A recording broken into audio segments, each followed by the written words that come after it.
नमस्कार, मैं हूं हर्षिता, विद्याश्रम पीयू कॉलेज में हिंदी लेक्चरर हूं। आज हम द्वितीय पीयूसी के जो हिंदी पाठ्यक्रम है उसके परिचय को हम देखेंगे। तो द्वितीय पीयूसी में जो हिंदी पाठ्यपुस्तक है या फिर जो पाठ्यक्रम है उसे परिचय होने से पहले यहाँ पर मैं बच्चों को ये बताना चाहती हूँ, यह बात समझाना चाहती हूँ कि साहित्य की महत्व क्या है। यहाँ पर साहित्य की महत्व यहाँ पर क्या है, यह बात मैं समझाना चाहती हूँ। क्यों? क्योंकि देखिए, आपके लिए जो पाठ्यपुस्तक यहाँ पर द्वितीय पीयूसी के लिए रखी गई है हिंदी में, वहाँ है साहित्य गौरव। तो साहित्य गौरव नामक यहाँ पर पाठ्यपुस्तक द्वितीय पीयूसी के लिए रखी गई है। तो जिस तरह यहाँ पर शीर्षक में ही है साहित्य गौरव, तो यहाँ पर इस पाठ्यपुस्तक में आपके जो पाठ्यक्रम में यहाँ पर पहले सबसे ज़्यादा जो है हम क्या सीखते हैं, साहित्य को ही पढ़ते हैं। भाषा के ज़रिए साहित्य को ही हम पढ़ते हैं। इसीलिए साहित्य की जो महत्व है उसको समझना बहुत ही ज़रूरी है। दिन ब दिन यहाँ पर लोगों में साहित्य के प्रति जो उत्सुकता है वह कम होती जा रही है, जो रुचि है साहित्य के प्रति वह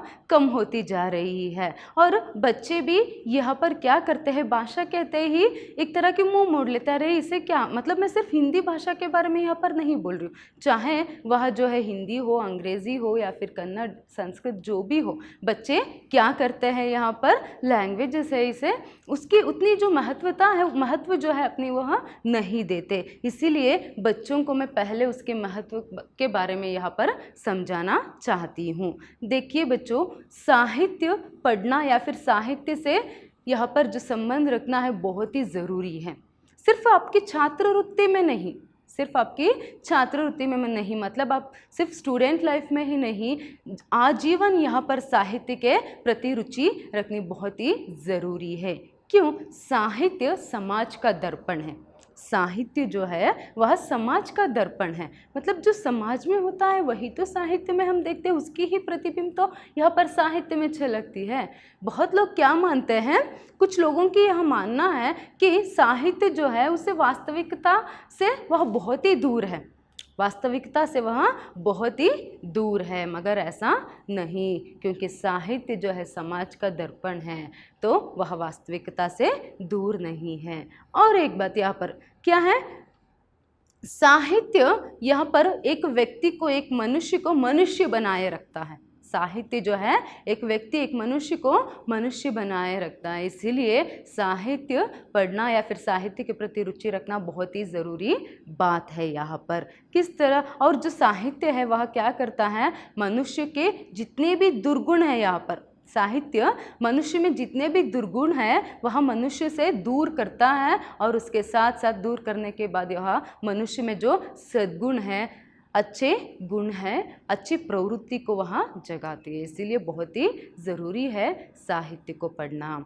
तो आइए, आपके जो साहित्य गौरव जो पाठ्यपुस्तक है उसमें जो पाठ्यक्रम क्या है, मतलब आपके लिए जो सिलेबस है वह क्या है, इसके बारे में हम जानेंगे। तो साहित्य गौरव पाठ्यपुस्तक में कुल मिला के यहाँ पर आप लोगों के लिए 20 रचनाकारों की रचनाओं के बारे में दी गई है।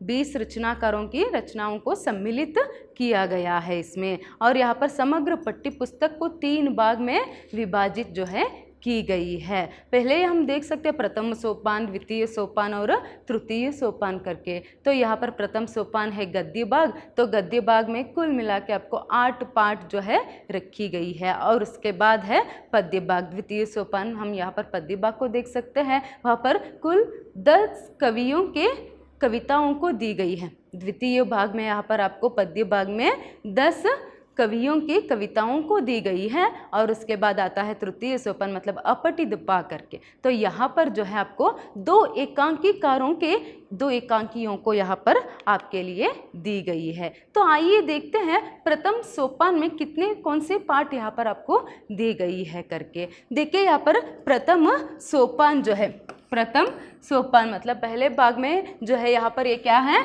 गद्य भाग है, गद्य भाग है। गद्य भाग में जैसे मैंने पहले ही बताया था आपको, यहाँ पर 8 पाठ जो है दी गई है। जो पहला पाठ है वह है सुजान भगत। प्रेमचंद जी की सबसे बहुत ही सुंदर कहानी है सुजान भगत। तो इसके लिए जो आपके लिए नियत अंक है वहाँ है 5 अंक। देखिए नियत अंक मतलब यहाँ पर मार्क्स जो अलॉटेड की गई है अकॉर्डिंग टू ब्लूप्रिंट, मतलब ब्लूप्रिंट के हिसाब से जो मार्क्स यहाँ पर अलॉट की गई है इस पार्ट के लिए वहाँ है 5 अंक। सुजान भगत के लिए 5 अंक। दूसरी जो पार्ट है यहाँ पर वहाँ है कर्तव्य और सत्यता। तो कर्तव्य और सत्यता के लिए यहाँ पर 6 अंक नियत की गई है। कर्तव्य और सत्यता के लिए यहाँ पर 6 अंक नियत की गई है। और तीसरा पाठ है यहाँ पर गंगा मैया से साक्षात्कार। गंगा मैया से साक्षात्कार जो पाठ है उसके लिए आपको 4 अंक जो है नियत की गई है। और उसके बाद चौथा पाठ यहाँ पर है एक कहानी यह भी। एक कहानी यह भी, तो एक कहानी यह भी पाठ के लिए आपको जो है यहाँ पर 5 अंक नियत की गई है। 5 अंक नियत की गई है। और 5वां पाठ है यहाँ पर, 5th वन है यहाँ पर भारत रत्न विश्वेश्वरैया। यह एक जीवनी है। ये जो पाठ है एक जीवनी है और मुझे यहाँ पर बोलने की आवश्यकता नहीं पड़ेगी शायद किसकी जीवनी है करके। यहीं पर है विश्वेश्वरैया, भारत रत्न जो विश्वेश्वरैया जी है उनकी यह जीवनी है। बहुत सुंदर जीवनी है। इसके लिए जो अंक है यहाँ पर 4 अंक आपको नियत की गई है। और छठा पाठ है यहाँ पर चीफ की दावत। चीफ की दावत यहाँ पर जो पाठ है इसके लिए 4 अंक आपको नियत की गई है। और जो 7वां पाठ है वहाँ है भोलाराम का जीव। 7वां जो पाठ है यहाँ पर भोलाराम का जीव, इसके लिए आपको 5 अंक जो है नियत की गई है, मतलब निर्धारित की गई है। और नेक्स्ट है आखिरी जो पाठ है यहाँ पर यात्रा जापान की। ये एक यात्रा वृत्तांत है। यह एक यात्रा वृत्तांत है। तो इस पाठ के लिए यहाँ पर आपको 4 अंक जो है नियत की गई है। तो इस तरह यहाँ पर आपको गद्य भाग में प्रथम सोपान में जो गद्य भाग है यहाँ पर 8 पाठ जो है दी गई है। और उन 8 पाठों की जो निर्धारित अंक या फिर नियत अंक जो है, नियत अंक इस तरह है। आइए जो द्वितीय सोपान है उसे हम देखेंगे। द्वितीय सोपान मैंने पहले ही बताया था, यहाँ पर क्या है पद्य भाग है। द्वितीय सोपान पद्य भाग है। इस पद्य भाग में भी यहाँ पर 2 विभाजन की गई है।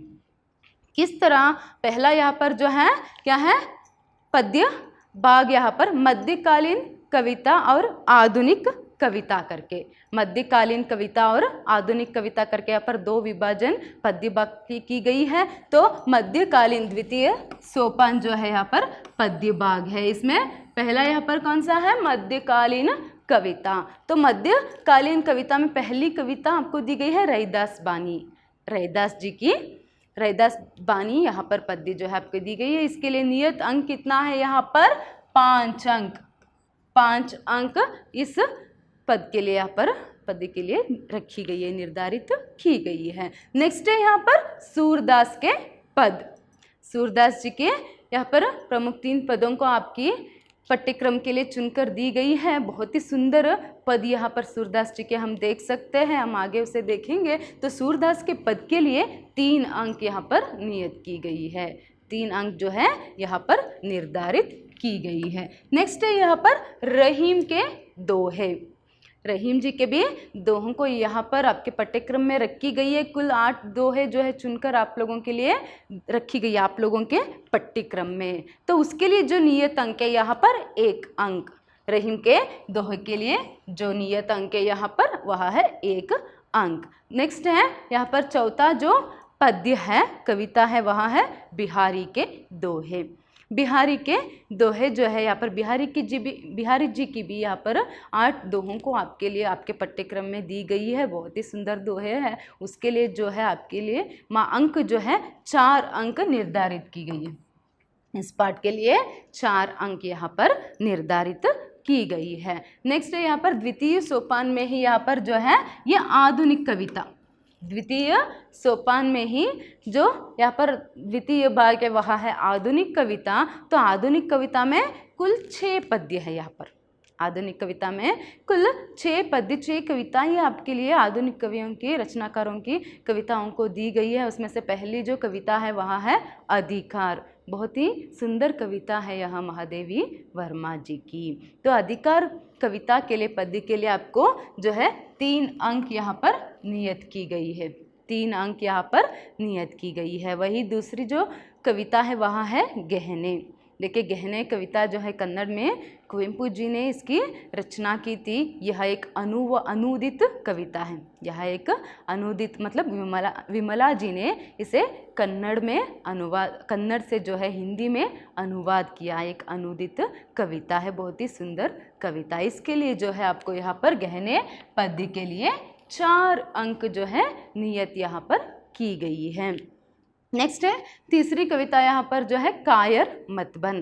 कायर मतबन कविता के लिए आपको जो है यहाँ पर 5 अंक निर्धारित की गई है। इसके बाद चौथा जो पद्य है वह है एक वृक्ष की हत्या। एक वृक्ष की हत्या के लिए भी आपको यहाँ पर 5 अंक निर्धारित की गई है। और 5वां जो पद्य है भारत की धरती। भारत की धरती के लिए भी यहाँ पर 3 अंक जो है निर्धारित की गई है। नेक्स्ट है यहाँ पर छठा और आखिरी जो आधुनिक कविता में से जो आखिरी कविता है वहाँ है हो गई पीर पर्वत सी। हो गई पीर पर्वत सी। इसके लिए जो है 1 अंक यहाँ पर नियत की गई है। 1 अंक यहाँ पर नियत की गई है। इस तरह से हम देख सकते हैं कि द्वितीय सोपान जो है उसमें 2 विभाग है, 2 विभाजन की गई है। पहला है मध्यकालीन कविता और दूसरी है यहाँ पर आधुनिक कविता। मध्यकालीन कविता में कितने पद्य हैं यहाँ पर, कितनी कविताएं हैं, 4 कविताएं। और आधुनिक कविताओं में कितनी है यहाँ पर, कुल 6 कविताएं जो है आपको दी गई। इस तरह से 10 कवियों की 10 कविताओं को जो है आपके लिए रखी गई है। नेक्स्ट है यहाँ पर तृतीय सोपान मतलब अपठित भाग। वह है एकांकिया। एकांकिया 2 एकांकियों को आपके लिए रखी गई है। क्या है एकांकी? 1 अंक वाला नाटक। एकांकी का अर्थ क्या है यहाँ पर? 1 अंक वाले नाटक को हम क्या कहते हैं यहाँ पर? एकांकी कहते हैं। तो 2 एकांकियों को आपके पाठ्यक्रम में मतलब आपके सिलेबस में दी गई है इस बार। तो उसमें पहला जो है यहाँ पर सूखी डाली। पहली एकांकी है यहाँ पर सूखी डाली। तो सूखी डाली के लिए यहाँ पर 13 अंक जो है नियत की गई है। और उसके बाद यहाँ पर प्रतिशोध। दूसरी एकांकी कौन सी है आपको? प्रतिशोध। उसके लिए यहाँ पर 12 अंक नियत की गई है। देखिए बहुत ही सुंदर एकांकियाँ हैं दोनों। और इन दोनों एकांकी में से बहुत कुछ सीख जो है नव पीढ़ी के लिए मिलने वाली है। तो यहाँ पर अपठित भाग में जो है आपके पाठ्यक्रम में 2 एकांकी दी गई है। नेक्स्ट है यहाँ पर व्याकरण तथा रचना भाग। नेक्स्ट हम आगे क्या देख सकते हैं यहाँ पर?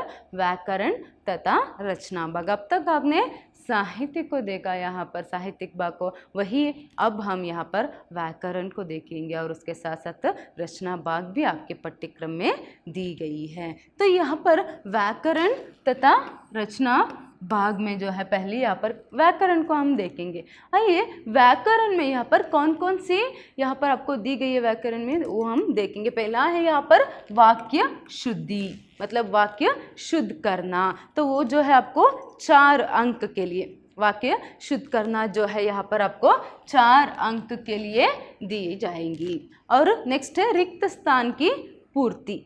रिक्त स्थान की पूर्ति करना जो है मतलब फिल इन द ब्लैंक्स, उसके लिए जो है यहाँ पर उसके लिए भी 4 अंक यहाँ पर आपको नियत की गई है। नेक्स्ट है काल परिवर्तन करना। काल परिवर्तन करना जो है यहाँ पर उसके लिए भी यहाँ पर आपको 3 अंक नियत की गई है। 3 अंक के लिए आ सकती है। नेक्स्ट है मुहावरे। तो मुहावरों के साथ अर्थ जोड़कर लिखने के लिए आपको बताएंगे। मैं आगे नेक्स्ट जब प्रश्न पत्र के ढांचे के बारे में हम जानेंगे तब यहाँ पर मैं डिटेल में आपको बताऊंगी कि किस तरह यहाँ पर आपको दे सकते हैं। तो मुहावरे जो है 4 अंक के लिए देंगे। नेक्स्ट है यहाँ पर लिंग। लिंग जो है यहाँ पर 3 अंक के लिए आपको दे सकते हैं। लिंग जो है यहाँ पर 3 अंक के लिए आपको दे सकते हैं। नेक्स्ट यहाँ पर अनेक शब्दों के लिए 1 शब्द। अनेक शब्दों के लिए 1 शब्द जो है यहाँ पर आपको यह भी 3 अंक के लिए देंगे। उसके बाद आता है उपसर्ग और प्रत्यय। देखिए उपसर्ग और प्रत्यय दोनों को भी यहाँ पर कितने अंक के लिए आपके पाठ्यक्रम में रखी गई है? 2-2 अंक के लिए। 2-2 अंक के लिए इनमें से आपको प्रश्न पूछे जाएंगे। नेक्स्ट है यहाँ पर, यहाँ से जो है आपको रचना भाग का प्रारंभ होता है। यहाँ से रचना भाग की प्रारंभ होगी। तो यहाँ पर हम निबंध को देख सकते हैं, निबंध। तो निबंध लेख के लिए यहाँ पर 5 अंक, निबंध लेख के लिए 5 अंक। नेक्स्ट है पत्र लेखन, मतलब पत्र, पत्र के लिए भी यहाँ पर 5 अंक नियत की गई है। और नेक्स्ट है यहाँ पर अपठित गद्यांश, अपठित गद्यांश के लिए भी यहाँ पर कितने अंक है, 5 अंक। अपठित गद्यांश के लिए भी यहाँ पर 5 अंक दी गई है, नियत की गई है। नेक्स्ट है यहाँ पर अनुवाद। तो अनुवाद जो है यहाँ पर वह भी 5 अंक के लिए है।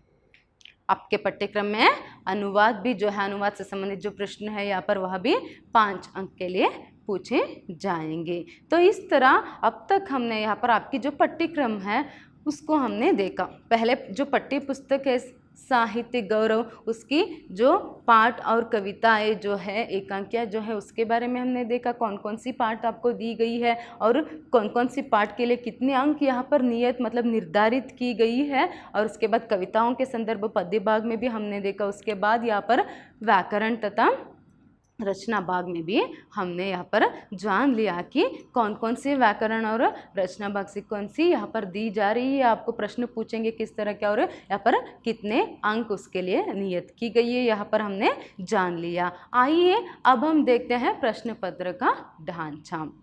प्रश्न पत्र का ढांचा।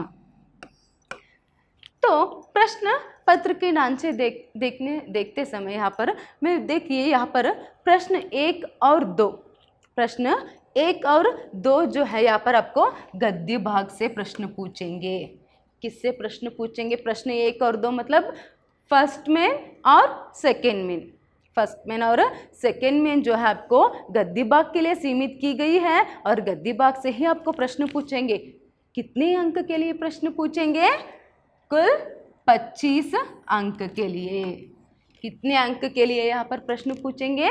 25 अंक के लिए यहाँ पर आपको गद्य भाग से पहले मेन फर्स्ट और सेकेंड मेन में यहाँ पर प्रश्न 1 और 2 में आपको प्रश्न जो है पूछी जाएगी। नेक्स्ट यहाँ पर प्रश्न 3 मतलब थर्ड मेन में, प्रश्न 3 मतलब यहाँ पर थर्ड मेन जो है वह है पद्य भाग के लिए सीमित की गई है। तो वहाँ पर प्रश्न 3 में पद्य भाग से संबंधित प्रश्न जो है आपको पूछी जाएगी।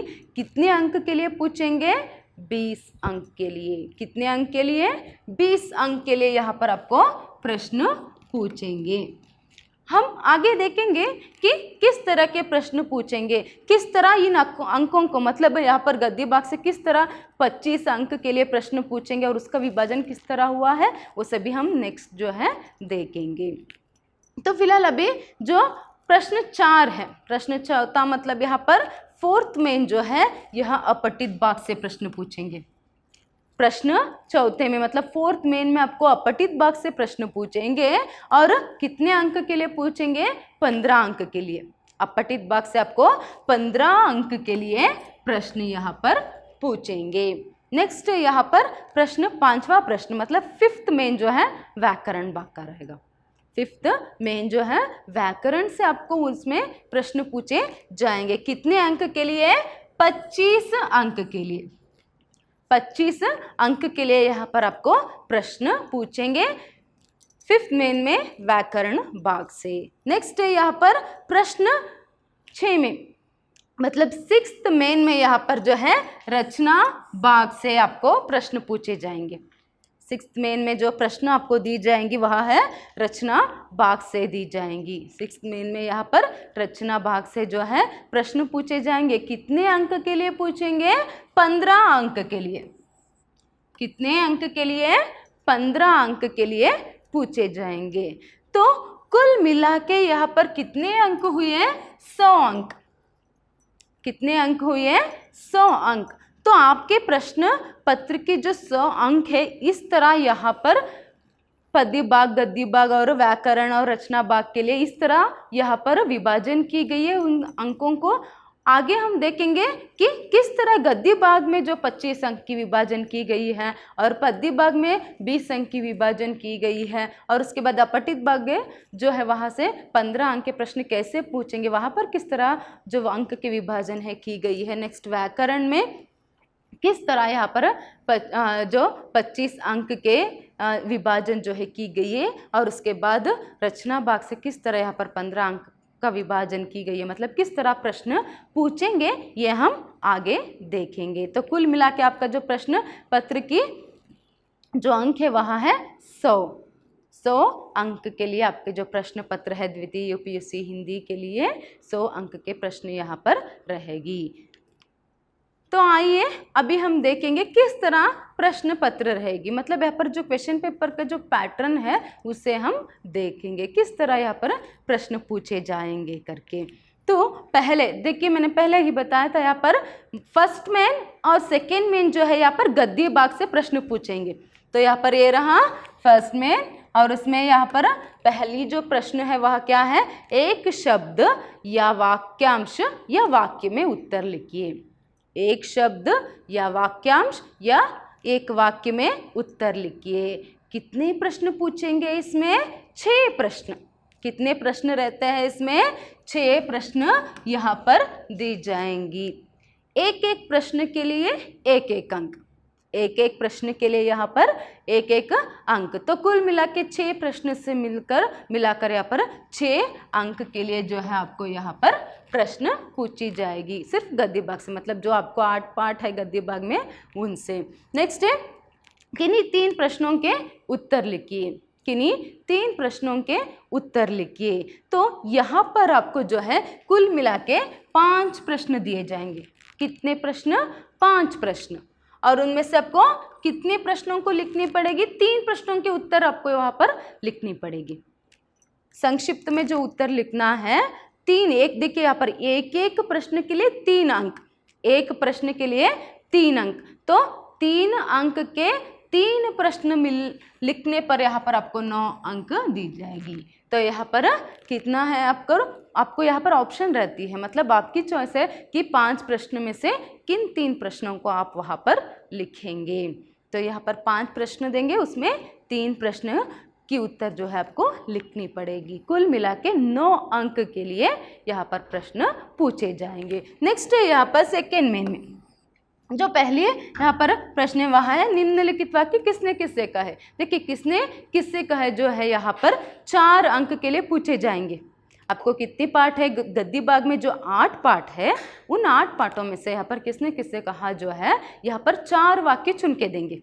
4 वाक्य चुन के देंगे, तो एक एक वाक्य के लिए एक एक अंक। तो इस तरह से यहाँ पर जो है 4 अंक आपको मिल जाती है। नेक्स्ट है यहाँ पर सेकेंड, यहाँ पर ससंदर्भ स्पष्टीकरण करना। ससंदर्भ स्पष्टीकरण करना जो है यहाँ पर 4 प्रश्न देंगे आपको, 4 संदर्भ देंगे, तो उनमें से आपको जो है 2 का यहाँ पर उत्तर, 2 संदर्भों का स्पष्टीकरण यहाँ पर आपको करनी है। उसके लिए जो है यहाँ पर 6 अंक जो है 6 अंक जो है दी जाएगी। मतलब किस तरह, एक संदर्भ स्पष्टीकरण के लिए 3 अंक और 2 संदर्भ स्पष्टीकरण आपको लिखना पड़ेगा वहाँ पर, और वहाँ पर जो है 2 से मिला के यहाँ पर 6 अंक दी जाती है। नेक्स्ट है यहाँ पर थर्ड मेन। तो यहाँ पर जो है पद्य भाग से प्रश्न पूछे जाएंगे। थर्ड मेन में जो है आपको पद्य भाग से प्रश्न पूछे जाएंगे। तो उसमें जो पहला प्रश्न है यहाँ पर, यहाँ भी एक शब्द या वाक्यांश या एक वाक्य में उत्तर लिखिए करके पूछेंगे। यहाँ पर भी आपको 6 प्रश्न पूछेंगे। जिस तरह गद्य भाग से एक एक अंक के 6 प्रश्न आपको पूछेंगे ना, वैसे ही यहाँ पर पद्य भाग में भी यहाँ पर एक एक अंक के 6 प्रश्न आपको पूछेंगे। तो कुल मिला के यहाँ पर आपको क्या है, 6 अंक के लिए पूछे जाएंगे प्रश्न 1 अंक के।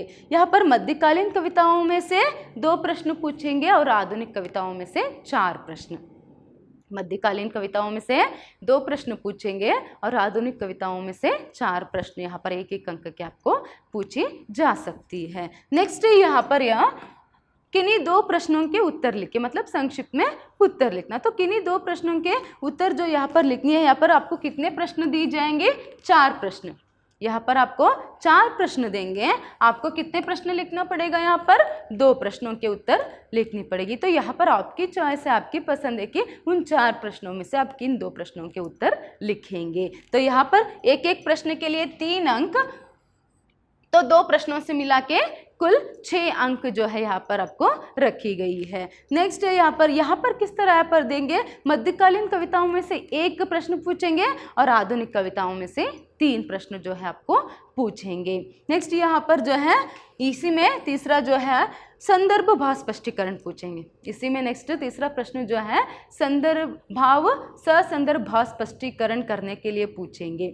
तो यहाँ पर कैसे देंगे आपको, मध्यकालीन कविताएं भी हैं और आधुनिक कविताएं भी। तो देखिए यहाँ पर मध्यकालीन कविताओं में से 2 पद्य भागों को चुनकर आपको देंगे, तो उन दोनों में से आपको किसी एक पद्य भाग की जो है या फिर पद्य की जो है भाव स्पष्टीकरण आपको करनी पड़ेगी। नेक्स्ट यहाँ पर जो है आधुनिक कविताओं में से भी 2 पद्य भाग देंगे, कोई 2 पैराग्राफ जो है यहाँ पर 2 पैरा जो है यहाँ पर 2 पद्य भाग आपको आधुनिक कविताओं में से भी देंगे चुनकर। तो उन 2 आधुनिक कविताओं के जो पद्य भाग है उसमें से आपको यहाँ पर किसी एक पद्य भाग का भाव स्पष्टीकरण जो है करनी पड़ेगी। तो यहाँ पर कुल मिला के 8 अंक के लिए यह प्रश्न आपको पूछी जाएगी। किस तरह, एक भाव स्पष्टीकरण के लिए 4 अंक, एक भाव स्पष्टीकरण के लिए यहाँ पर 4 अंक है। तो इस तरह से 2 भाव स्पष्टीकरण करने से यहाँ पर आपको 8 अंक मिल जाएगी।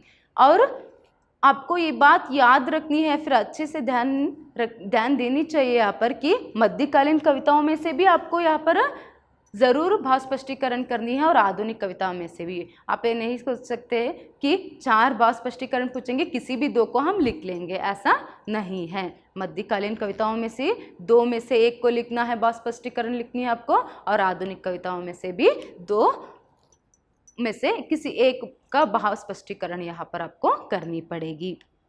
नेक्स्ट है यहाँ पर चौथा प्रश्न, चौथा है मतलब 4th मेन। तो यहाँ पर जो है आपको अपठित भाग से जो है तृतीय सोपान से प्रश्न पूछे जाएंगे, मतलब 2 एकांकियाँ हैं ना, आपको उन्हीं में से प्रश्न यहाँ पर पूछे जाएंगे। आइए किस तरह यहाँ पर आपको पूछेंगे करके हम देखेंगे। देखिए पहले जो है यहाँ पर भी 1 अंक के प्रश्न पूछेंगे, एक शब्द या वाक्यांश या वाक्य में उत्तर लिखे करके 1 अंक के जो प्रश्न है वो कितने पूछेंगे, यहाँ पर 5 अंक के लिए।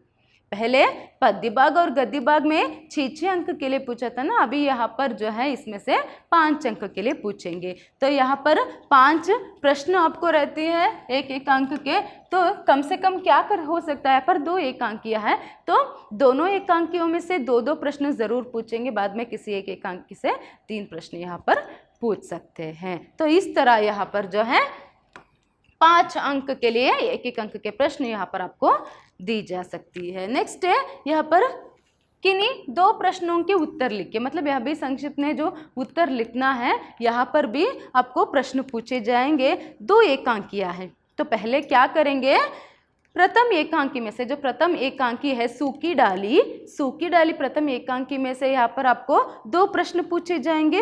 उन 2 प्रश्नों में से किसी एक प्रश्न के उत्तर आपको यहाँ पर लिखनी पड़ेगी। और जो द्वितीय एकांकी है मतलब प्रतिशोध एकांकी है, द्वितीय एकांकी, उस एकांकी से भी यहाँ पर आपको 2 प्रश्न पूछे जाएंगे। उन 2 प्रश्नों में से किसी एक प्रश्न की जो उत्तर है यहाँ पर आपको लिखनी पड़ेगी। तो इस तरह से दोनों एकांकी मिलाकर जो है आपको 4 प्रश्न पूछेंगे। उन चारों में से यहाँ पर आपको 2 प्रश्न लिखनी पड़ेगी। यह जो प्रश्न है 10 अंक के लिए पूछी जाएगी। 10 अंक, एक प्रश्न के लिए अंक कितने हैं यहाँ पर 5 अंक। एक प्रश्न का उत्तर आप लिखोगे तो 5 अंक और एक प्रश्न के उत्तर आप लिखोगे तो 5, मतलब यहाँ पर 10 अंक के लिए यहाँ पर प्रश्न पूछी जाएगी। नेक्स्ट है यहाँ पर व्याकरण भाग से प्रश्न पूछेंगे। तो आइए 5th मेन मतलब 5वां जो प्रश्न है 5th मेन व्याकरण भाग से प्रश्न पूछेंगे। आइए हम देखते हैं व्याकरण भाग के लिए किस तरह अंकों की जो विभाजन है की गई है करके। देखिए पहला है यहाँ पर वाक्य शुद्ध करना। पहले आपको क्या पूछेंगे, वाक्य शुद्ध करने के लिए पूछेंगे। कितने अंक के लिए पूछेंगे, 4 अंक के लिए। मतलब यहाँ पर कितने वाक्य रहते हैं, 4 वाक्य। कितने वाक्य, 4 वाक्य रहते हैं तो एक एक वाक्य के लिए एक एक अंक। एक वाक्य की आप वाक्य शुद्ध करेंगे तो 1 अंक, मतलब 4 अंक जो है वाक्य शुद्ध करने के लिए यहाँ पर आपको दी गई है। नेक्स्ट है यहाँ पर रिक्त स्थान की पूर्ति करना। रिक्त स्थान की पूर्ति करना, तो रिक्त स्थान की पूर्ति करना भी यहाँ पर आपको 4 अंक के लिए दी गई है। किस तरह आपको यहाँ पर 4 प्रश्न पूछेंगे और उत्तर क्या है, यहाँ पर आपको उचित कारक चिन्ह या फिर उचित शब्दों से रिक्त स्थान की पूर्ति कीजिए करके पूछेंगे। किस तरह पूछेंगे, उचित कारक चिन्ह व उचित शब्दों से रिक्त स्थान की पूर्ति कीजिए करके पूछ सकते हैं। देखिए यहाँ पर बहुत ही आसान है, उत्तर भी वहीं पर रहता है। अगर आप थोड़ा सा भी यहाँ पर ध्यान दे के सीखोगे तो आसानी से आप अच्छे से अंक जो है प्राप्त कर सकते हैं। तो यह भी 4 अंक के लिए। नेक्स्ट है यहाँ पर सूचनानुसार काल बदलिए करके पूछेंगे, मतलब काल परिवर्तन। सूचनानुसार काल बदलिए करके पूछेंगे। 3 वाक्य यहाँ पर देंगे आपको। कितने वाक्य देंगे, 3 वाक्य। वहीं पर सूचना रहती है, भूतकाल में बदलना है बदलिए या फिर वर्तमान काल में बदलिए करके, तो आपको उसके अनुसार यहाँ पर क्या करना है, उस वाक्य की काल परिवर्तन जो है आपको करनी है। कितने अंक के लिए देंगे, यहाँ 3 अंक के लिए। ये जो प्रश्न है काल परिवर्तन जो है वह 3 अंक के लिए आपको देंगे। एक एक वाक्य के लिए एक एक काल परिवर्तन के लिए 1 अंक। नेक्स्ट है यहाँ पर मुहावरों के साथ अर्थ जोड़कर लिखना, मतलब वो पूछेंगे कि मुहावरों के साथ अर्थ जोड़कर लिखिए करके। यह जो है आपको 4 अंक के लिए पूछेंगे, 4 अंक के लिए। एक साइड में यहाँ पर मुहावरे देंगे और एक साइड वहाँ पर उन मुहावरों के जो अर्थ है देंगे, तो मतलब मैच द फॉलोइंग, मतलब वहाँ पर आपको क्या करना है, अर्थ के साथ मुहावरों को जोड़कर लिखनी पड़ेगी। यहाँ पर 4 अंक जो है आपको दी गई है। नेक्स्ट है अन्य लिंग रूप लिखिए। अन्य लिंग रूप लिखिए, यहाँ पर भी आपको 3 शब्द देंगे। लिंग परिवर्तन, अन्य लिंग रूप यहाँ पर लिखना है। 3 शब्द देंगे, उन 3 शब्दों के क्या है, अन्य लिंग रूप लिखने पर यहाँ पर आपको 3 अंक मिल सकती है। मतलब एक एक शब्द के लिए एक एक अंक, एक एक शब्द के लिए एक एक अंक है। नेक्स्ट है अनेक शब्दों के लिए एक शब्द। अनेक शब्दों के लिए एक शब्द, यहाँ पर भी आपको 3 शब्द रहेंगे। यहाँ पर भी 3 अंक के लिए, कितने अंक के लिए यहाँ है, 3 अंक के लिए पूछेंगे। तो यहाँ पर 3 शब्द देंगे। अनेक शब्दों के लिए जो है एक शब्द, वहाँ भी आपको 3 शब्द देंगे। उसके उत्तर लिखने पर एक एक के लिए एक एक अंक है, 3 अंक आप प्राप्त कर सकते हैं। नेक्स्ट है उपसर्ग। उपसर्ग जोड़कर लिखिए। कितने शब्द देंगे यहाँ पर, 2 शब्द। 2 शब्द यहाँ पर देंगे। कितने अंक के लिए, 2 अंक। मतलब यहाँ पर एक एक शब्द के लिए 1 अंक। उपसर्ग आपको जोड़कर लिखनी पड़ेगी। एक उपसर्ग सही से जोड़कर लिखने पर 1 अंक, दूसरे उपसर्ग के लिए 1 अंक, मतलब 2 अंक। नेक्स्ट है यहाँ पर प्रत्यय। कैसे पूछेंगे, प्रत्यय अलग करके लिखिए। प्रत्यय अलग करके लिखने के लिए पूछेंगे। यहाँ पर भी आपको 2 शब्द दिए जाएंगे, तो उन 2 शब्द में से एक के लिए 1 अंक। दोनों मिला के यहाँ पर 2 शब्द से कितने अंक हैं, 2 अंक के लिए यहाँ पर आपको प्रश्न जो है पूछे जाएंगे।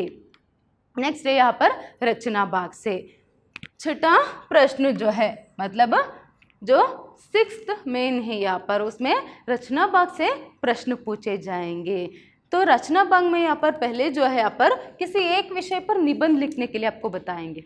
क्या पूछेंगे, किसी एक विषय पर निबंध लिखने के लिए पूछेंगे। तो यहाँ पर 3 विषय आपको देंगे, किसी 3 टॉपिक को वहाँ पर देंगे। तो उन तीनों में से आपकी चॉइस है, आपकी पसंद है कि आप किस विषय पर निबंध लिखना चाहते हो।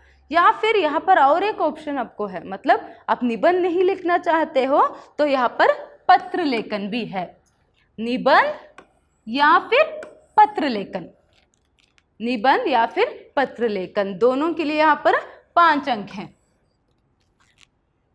आप चाहे तो निबंध लिखो, उसके लिए भी 5 अंक है, या फिर निबंध ना लिखते हुए आप पत्र लेखन अटेंड करेंगे, पत्र लेखन लिखेंगे तो उसके लिए 5 अंक। इन दोनों में से किसी एक को आप लिख सकते हो। नेक्स्ट है यहाँ पर अपठित गद्यांश। अपठित गद्यांश जो है यहाँ पर, वहीं पर एक गद्य भाग दी जाएगी उसी में यहाँ पर प्रश्न भी पूछे जाएंगे और आपको क्या करनी है, उस प्रश्न के उत्तर जो है उसी गद्यांश में ढूंढकर आपको लिखनी पड़ेगी। तो एक एक प्रश्न के लिए एक एक अंक, कुल मिला के अपठित गद्यांश के लिए कितनी अंक है यहाँ पर, 5 अंक से यहाँ पर आपको प्रश्न पूछे जाएंगे। नेक्स्ट है यहाँ पर अनुवाद। आगे है अनुवाद। अनुवाद यह पर भी जो है आपको 5 अंक के लिए प्रश्न पूछेंगे।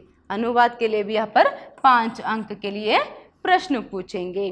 तो अनुवाद किस तरह करना है, यहाँ पर आपको कन्नड़ और अंग्रेजी से आपके प्रश्न पत्रिका में यहाँ पर कन्नड़ में भी वाक्य देंगे और अंग्रेजी में भी वाक्य देंगे।